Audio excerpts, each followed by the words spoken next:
Hey, hello everybody. Welcome to what? I'm sorry. What was that?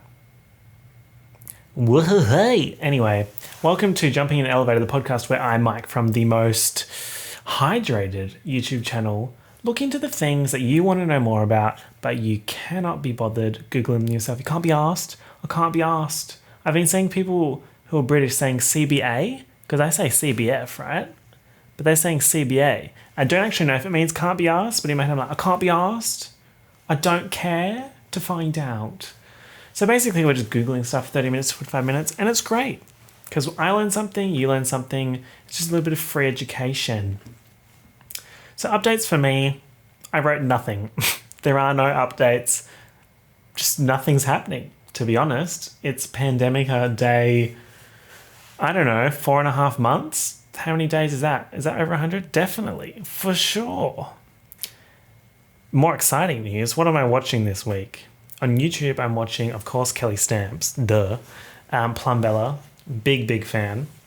There's a YouTube channel called Stan Anime that I have been watching, and it's like these really short edits of outlandish situations using clips of main pop girl songs. So that might be a little bit weird to understand. But for example, their latest video is Ariana's murder mystery, and Ariana's an investigator, and she's in a house with all the main pop girls, and someone gets murdered, and she's asking everyone like for hints and tips about who did it. And for example, Nikki comes in, she's like, gotta keep an eye out for Celine, or like that's the thing that she says. Just dumb stuff like that, but it's so funny. And the amount of effort that would have gone into the editing, I appreciate it. And also I'm watching Umbrella Academy, My Umbrella Academia. Sorry, this is a shit joke. And I haven't watched a TV show in quite a while.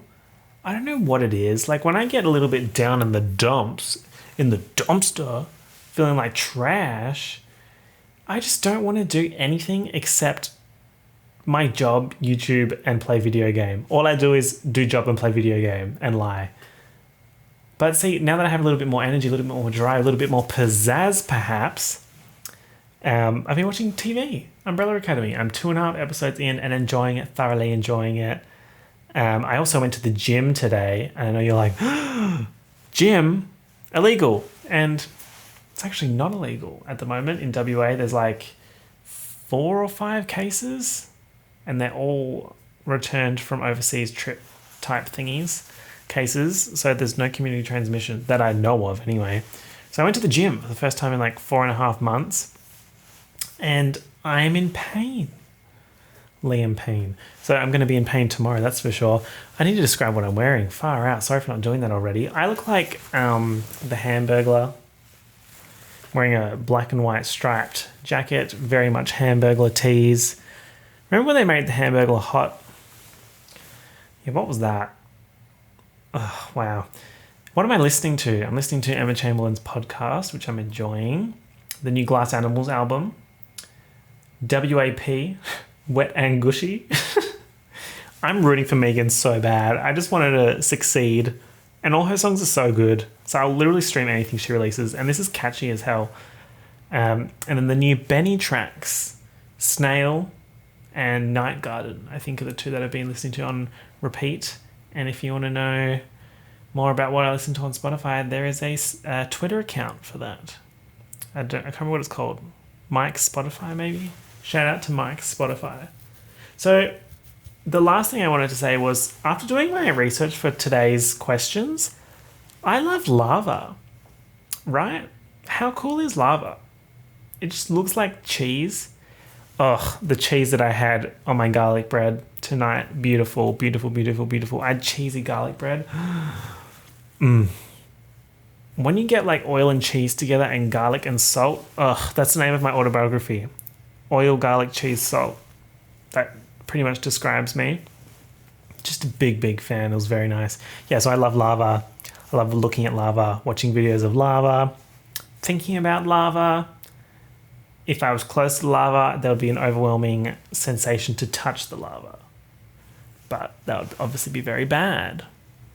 Unless I was heat resistant. Tee. ceramic things. Actually, I don't know if ceramic would be able to handle that. Sorry for the audio for this section. I'm just taking my jacket off. Wow, wow, wow, wow, wow. I put my Fitbit on my right hand.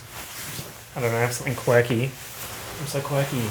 And it's just like getting in the way of everything. Like I took my jacket off and it's like, ugh, so much effort. Today's questions, I'm very much enjoying these. These were really good. So we've got Bree asking, what if we tried to solve the world's trash problem by throwing stuff into volcanoes? Great question. Hannah asks, can you explain how vinyls work? Peyton asks, how does sleepwalking work? Camilla asks, how far have we been able to dig into the earth? And Ermel asks, what do you think makes a good reality TV show? I also have bonus questions. What in the world is antimatter? That's from Witchy. And also, can you tell us how echoes work? So see how far we get. We might have to push those into the next episode. But all round good questions, yeah? Also, for the people listening, I am screen sharing on the video version of this podcast. It's up to you if you want to look at me actually Googling stuff, but it's just the same experience to hear it. You know what I mean? All right, so can we throw rubbish into a volcano? That's from Brie Tanner. And she phrased it as solving the world's trash problem by throwing into volcanoes. And at the start, I was like, you know what, Miss Brie? You kind of made a point there. Just chuck that shit in the volcano. But then I did some reading about it and it's just not really possible, innit? Oh, speaking of accents, I've been watching a lot of videos about accents where there's this guy, I can't remember what YouTube channel it's on. It's not Vice, something like that. But he talks about accents and how to distinguish people's accents. So he was saying how people in the north of England have different accents to the people in the south of England. And I just eat that shit up. And like all different accents across America and like all different variants of like Russian and stuff like that. It's very cool. Very excellent. I wish I knew heaps of languages. I'm like, people who know lots of languages, very cool to me. Very cool. Who knows a lot of languages? There's like a YouTuber. I think, is it Levi that knows a lot of languages? Mr. Sir, explain. Didn't he live in Italy or something? It's an Italian thing. You wouldn't understand. I'm just an Italian girl from New York. The way that that's in my head these days. Lady Gaga, am I right? She's so successful. I'm so successful. So is Ariana. Wow, I'm getting so far off track. Volcanoes. Can we throw the trash in the volcanoes? We cannot. So this lovely article by Popular Science, which is a great website, by the way, just many ads. Many ads. You can see that all my ads are for Buzzsprout for starting a podcast.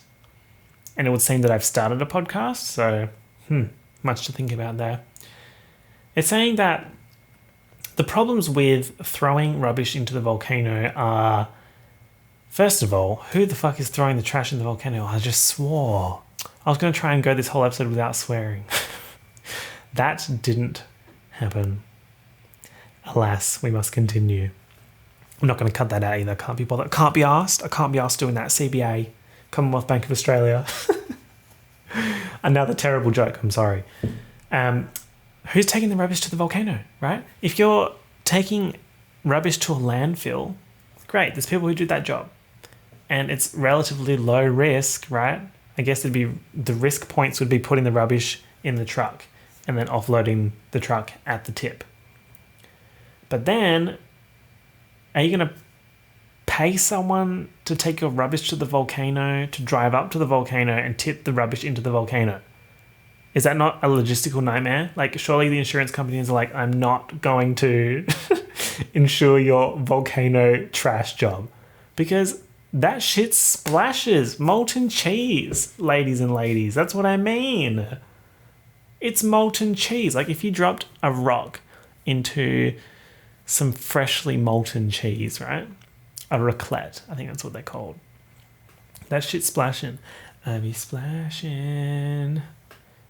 Just imagine that's lava and it could burn your face off. Ain't no insurance company going to get near that. Next, the problem is there's so much trash, right? There's so much trash. And if you chuck like one bag of trash into the volcano, all good and well. Fantastic. 1 million bags of trash in the volcano? 10 million bags of trash? Which volcanoes are you going to? Why am I so like attitudey about this? I'm really shooting this down. Nothing against you, Brie. Just somehow I'm really... I think it's because I'm dressed like lava. I'm wearing orange for the audio listeners. The problem is there's too much trash for too little volcanoes, because you can't just go to any volcano and chuck your rubbish in, right? It needs to be a certain size, certain depth. And if you chuck all this rubbish in, yes, a lot of it will melt away, but there's going to be some stuff left over, like residual plastic shit, and it's going to have to go into the lava lake. So basically, humans will wreck the volcanoes as well, because that's just what humans do. They wreck everything. Literally everything. And then, I haven't even spoken about the poisonous gases. It's like my dog after eating beef mince. Poisonous gases. She didn't have beef mince tonight after having it for 3 nights, and she's just upset. I was downstairs and I was giving her some pats, and I saw that her bowl was empty, and I was like, sorry, her bowl was full, and I was like, you haven't eaten your dinner. And she's looking at me like, do you honestly think? And also, when I think of my dog, I think of her speaking in British. Just unpack that for a second. So she's looking at me like, you honestly think after having mince for 3 days that I'm just going to go have this biscuits and coconut oil? You should count your blessings, Miss Pepper. Not everybody gets coconut oil. I love dishing the coconut oil for her because it smells so good. It's one of those things that smells better than it tastes. What's another thing that's like that? Some fruits, I guess. And I love the things that don't smell like anything, and then you eat it or you drink it and you're like, the flavor. Like carrots. I feel like carrots don't smell, and then you bite into a carrot and you're like, I eat that juicy juice, you know? It's crunchy. It's a little bit sweet. Carrots are sweet. And you can quote me on that. So it's saying, in addition to the poisonous gases and lava splutter, which are already normal hazards, when cold trash hits a large mass of lava, it can cause some spectacular explosions. And there's a video of someone throwing a bag of trash into a volcano and that shit's spraying, right? These ads are so aggressive. How are there so many ads on this page? Oofda. As someone who does this shit for a job, that's a lot of ads, Miss Ma'am. They've got a lovely little Forbes article here about the same kind of thing. And it's basically saying you can't do it. I'm sorry. Sorry. Can't be arsed. Not going to throw it in the volcano. We've got to move on, yeah? Then the question was, right? Why don't we just throw it into space?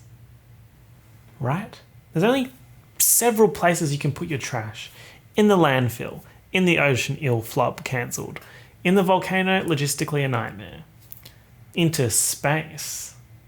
I mean, we discovered 2 or 3 weeks ago that space, she do be infinite, right? So if there's infinite space, that's infinite trash holding capacity. So just shoot that shit into space. Well, no. Because, again, there's just so many barriers to entry.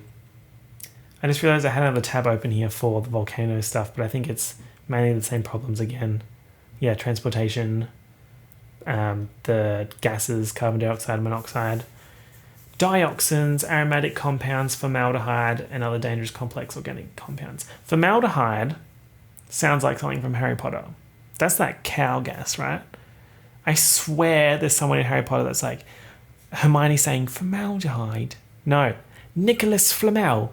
Yes, brain. Good job, brain. According to the EPA, burning trash generates large amounts of dangerous byproducts. Great, EPA. I think I'm allowed to say this. Yeah, I'm allowed to say this. I did some work on the EPA website. Not the US one, the Australian one. I don't even know if my work got put on the website. Who knows? I just work on the projects and then I just never think about it again. There's a few of the websites that you might be using that I could have touched. So think about that. You never know who worked on the website. Yeah. Ooh. Okay, so what about space? It's all about the money. It's all about the money, money, money.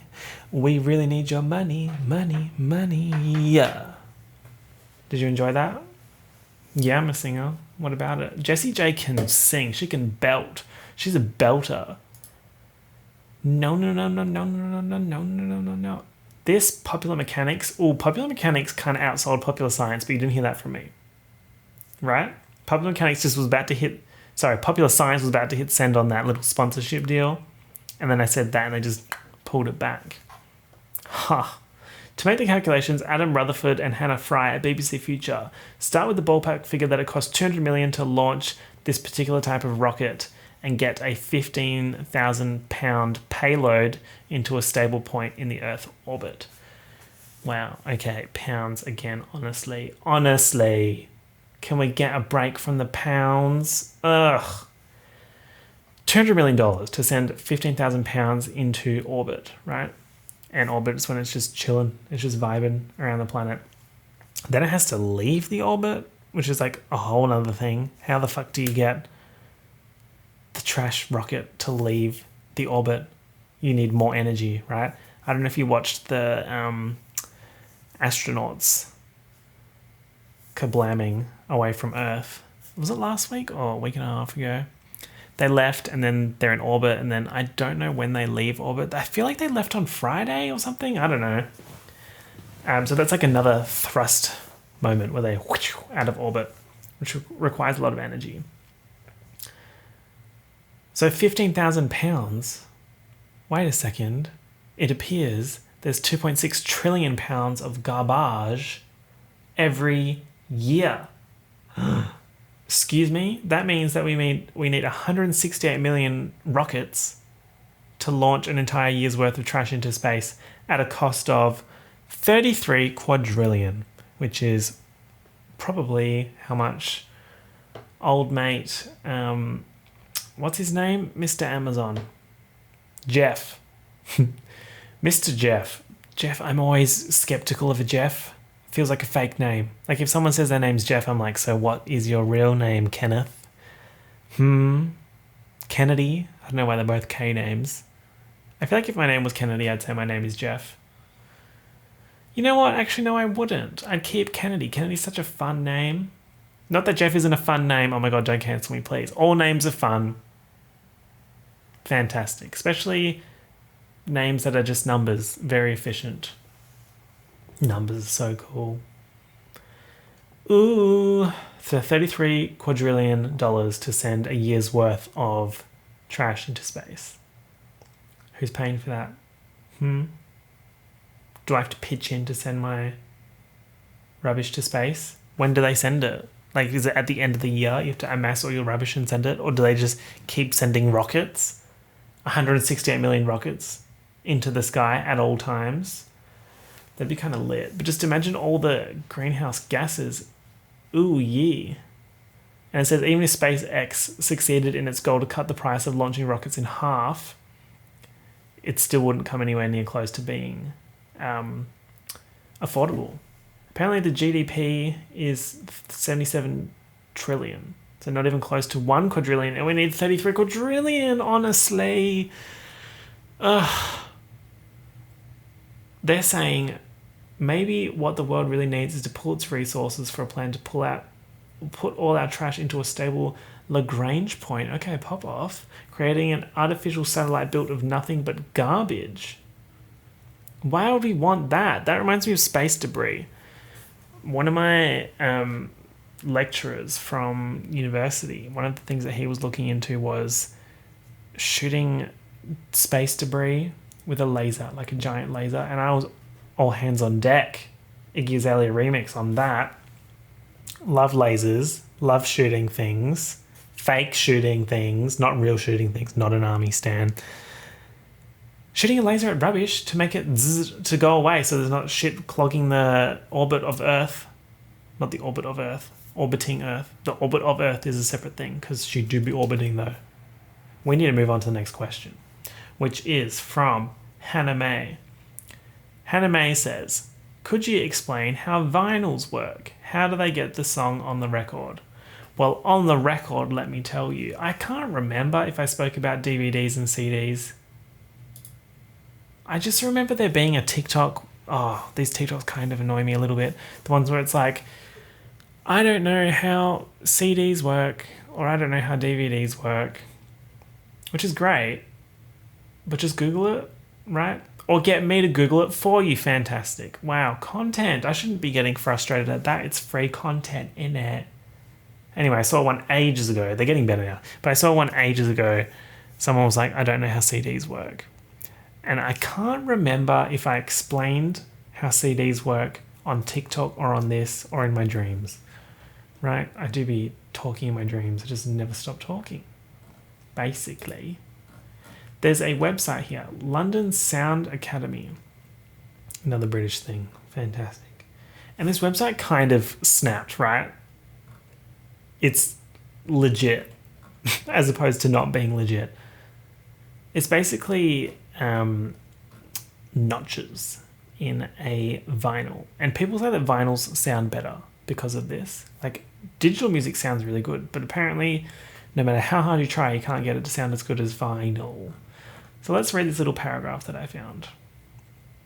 This is quite scientific, and we're going to go through it slowly.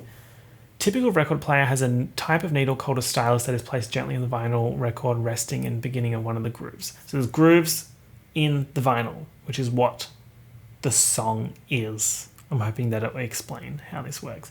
As the vinyl disc steadily rotates, the stylus moves through the wavy three-dimensional grooves. Cool. The stylus is a tiny crystal of sapphire or diamond mounted at the very end of a lightweight metal bar like a needle. Diamond?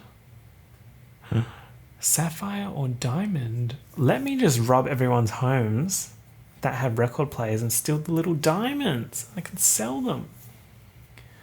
As the crystal vibrates in the groove, its microscopic bounces are transmitted down the bar. Okay, so it's going boing, it's hitting the grooves, and that vibrates the bar, but microscopic.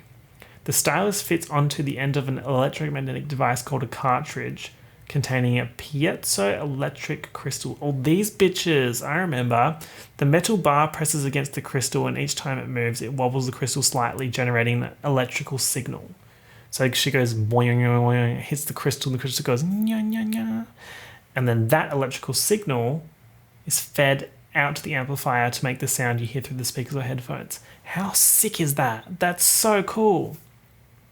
Not all record player cartridges use, is it piezo or piezo? Piezo electricity to convert sound vibrations to electrical signals. Some have tiny electrical coils and a magnet inside them. When the stylus moves, it pushes the magnet up and down past the coil, generating electrical signals that are fed to the amplifier to create sound through your speakers.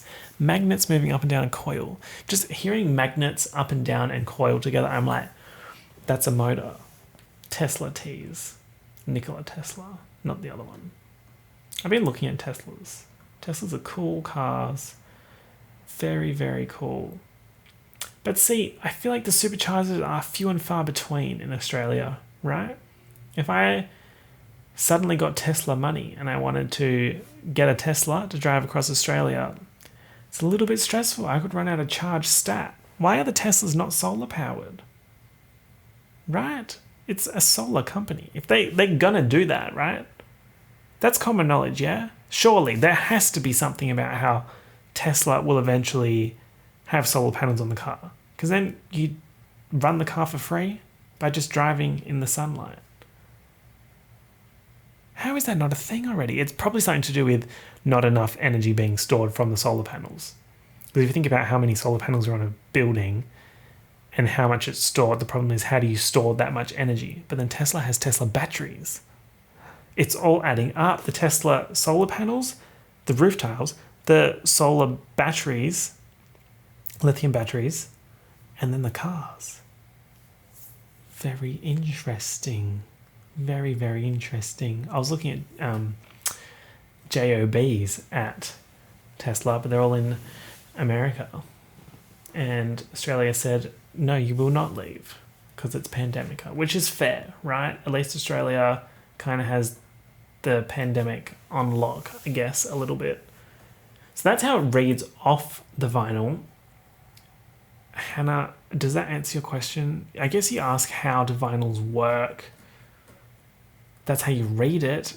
Encoding it is a totally different thing. Maybe that's a question for another time. I also pulled up how do CDs work and CD players. CD players are also mental. I feel like CDs, DVDs, vinyls, and then signals, which we've talked about already, that kind of stuff is prime example of just because we don't see it all the time, we kind of just forget about it, if that makes sense, right? Like a DVD player, how many times have you used a DVD player? Never really thought about how it works. But then once you go into it, there's so much innovation in each tiny little part of it, and so many moving parts. And if you think about how many people were involved to make your CD drive, it's very cool. Very fantastic. Do laptops still have CD drives? I remember when I got a laptop without a CD drive, I was like, ugh, this is just frustrating. I want to be able to plug my shit in, right? Put my CDs in, put in my Avril Lavigne CD. Well, I couldn't.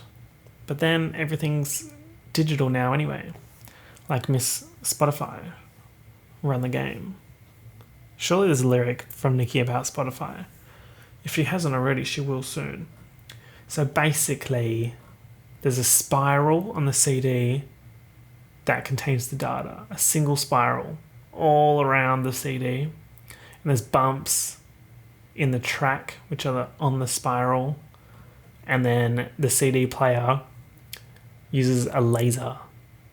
The fundamental job of the CD player is to focus the laser on the track of bumps. The laser beam passes through the polycarbonate layer, reflects off the aluminium layer, and hits an optoelectronic device that detects changes in light. Okay, Miss Ma'am. The bumps reflect light differently than the lands, which is the rest of the aluminium layer, and the optoelectronic sensor detects that change in reflectivity. Oh, that's such a serve. The electronics in the drive interpret the changes in reflectivity in order to read the bits that make up the bytes. It's all bits and bytes, love. It's just all bits and bytes. That's so insane, but so smart and so simple when you break it down like that. There's a spiral, and the spiral has, that's the track, or tracks. Then you have bumps on that, and the laser goes through the spiral, looks at the bumps, and works out where the bytes are. Is that right? Bumps reflect light, and it goes through the sensor. Okay, so there's a step between the bumps being read and working out the bits and the bytes. But that's basically what it does. The hardest part is keeping the laser beam centered on the data track. There's a tracking system, spindle motor, just a whole lot going on. CDs are lit though. Next question. Peyton, I'd love for you to discuss how sleepwalking works. So apparently sleepwalking happens in NREM, which is non-REM sleep. And REM is a great song on the Ariana Grande Sweeter album, which is a great album, right? I was going to say, is it her best album? But see, I haven't decided what my favourite Ariana Grande album is. I really like Dangerous Woman, and I know that's controversial. But then I also like her most recent two, but for different reasons.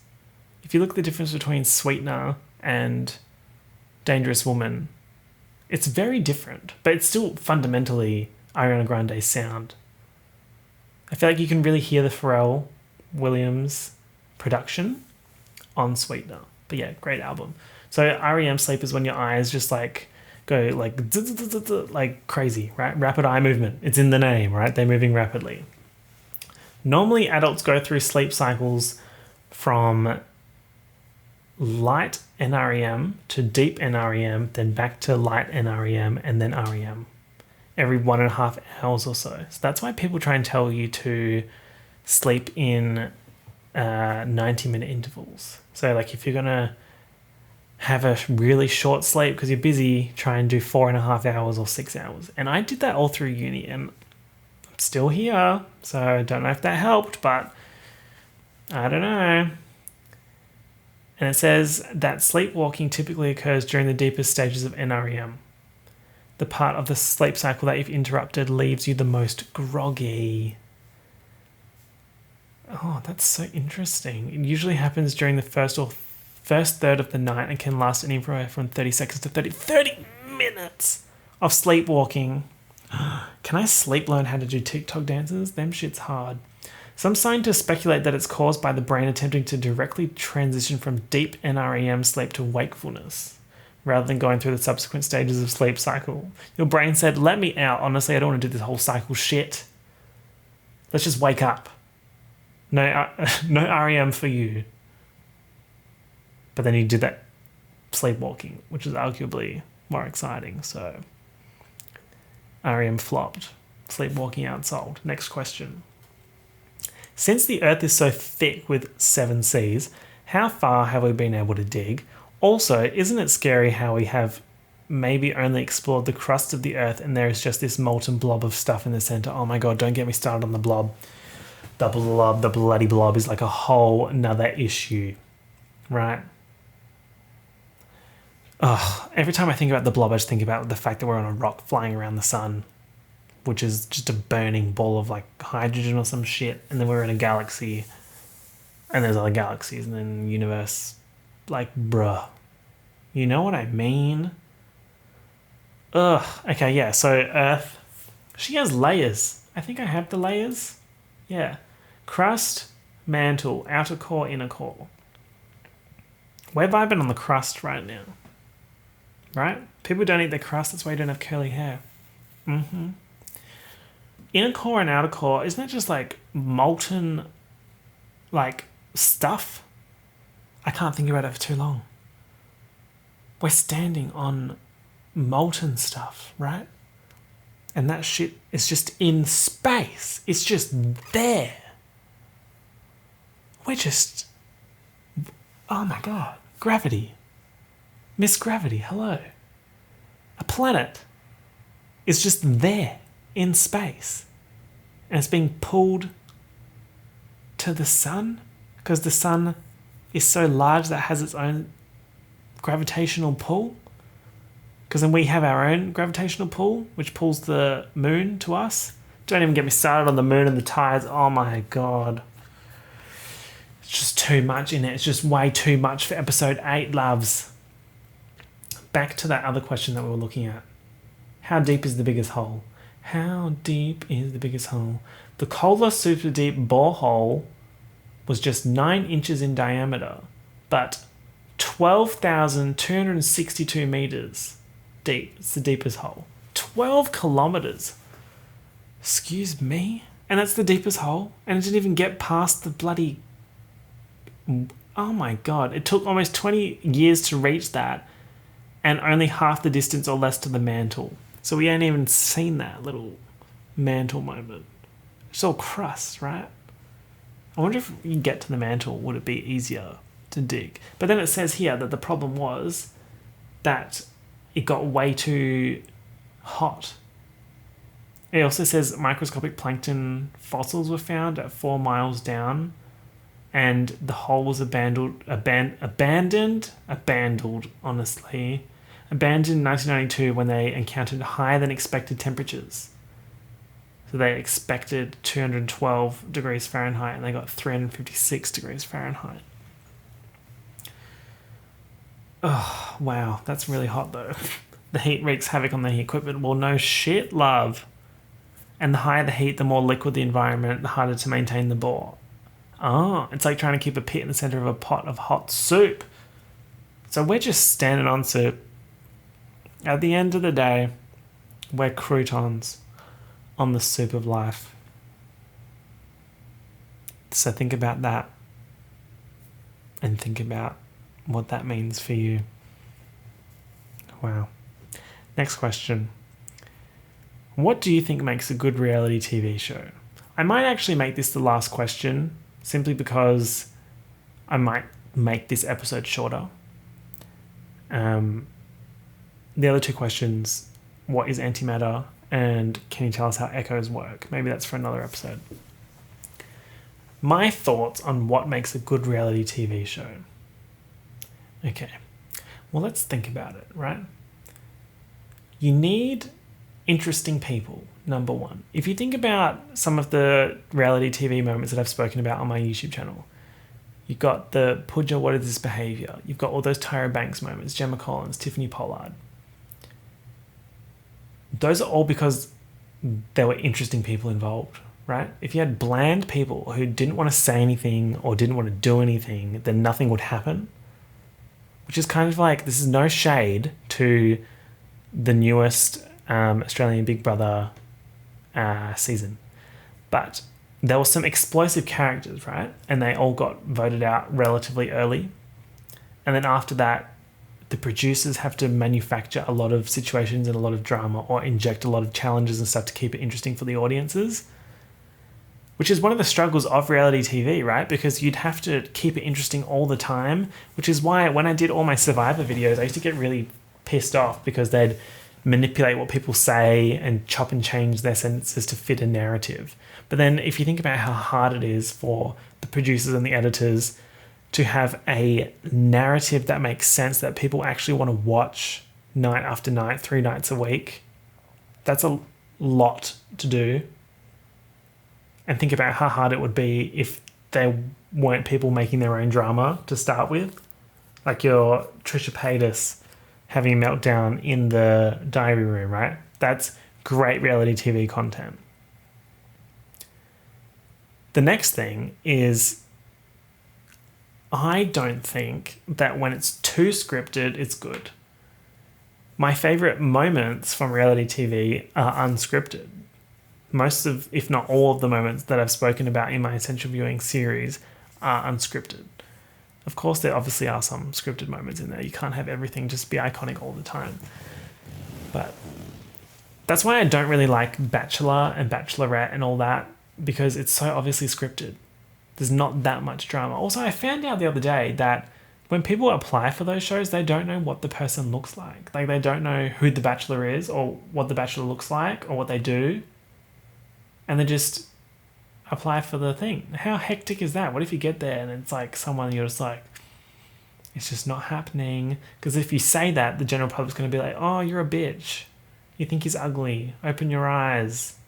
Right? But it's like, maybe he's just not her type. You know what I mean? Did I have anything else to say about reality TV?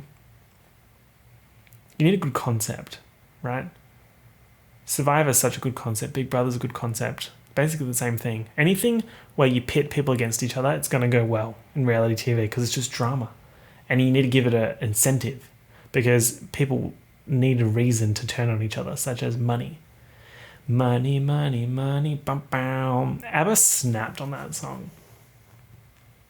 I think that's the end of the questions for this week. Shorter episode. Hope we enjoyed it. If you have feedback, let me know. I think I prefer the shorter episode, but we can get through more questions on a longer episode. I don't know. Let me know what you think. As usual, if you have questions, you can let me know on the YouTube channel. All of these are from the YouTube channel. I'll do pull some of the next ones from Instagram, so you can send me them on Instagram.